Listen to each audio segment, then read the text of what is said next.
గత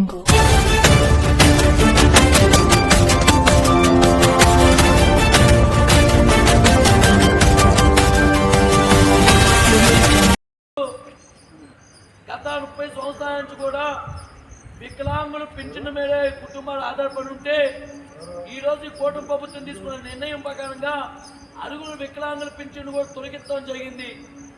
ఇప్పటికైనా ఈ రాష్ట్రంలో లక్షలాది మంది వికలాంగుల పింఛను తొలగించే పింఛనును వెంటనే ఈ కూటమి ప్రభుత్వం వెనక్కి తీసుకొని అవి రద్దు చేసి రేపు వచ్చే నెల 1వ తారీఖులో వికలాంగుల పింఛను కల్పించాలని చెప్పి మేము డిమాండ్ చేస్తున్నాం.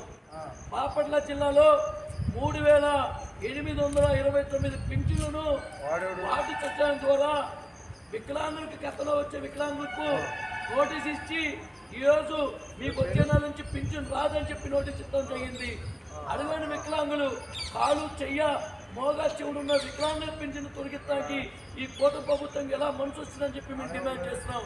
ఇప్పటికైనా ఈ కూటమి ప్రభుత్వము వికలాంగుల పింఛన్ విషయంలో వెనక్కి తీసుకోకపోతే తప్పకుండా రాష్ట్రంలో ఉన్న వికలాంగులను కూడా ఈ రూపంగా నిరసన తెలుపుతామని చెప్పి తెలియజేస్తున్నారు.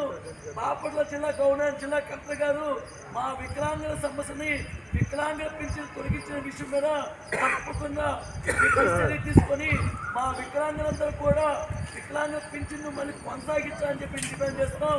జిల్లా కలెక్టర్ గారు గవర్నర్ జిల్లా కలెక్టర్ గారు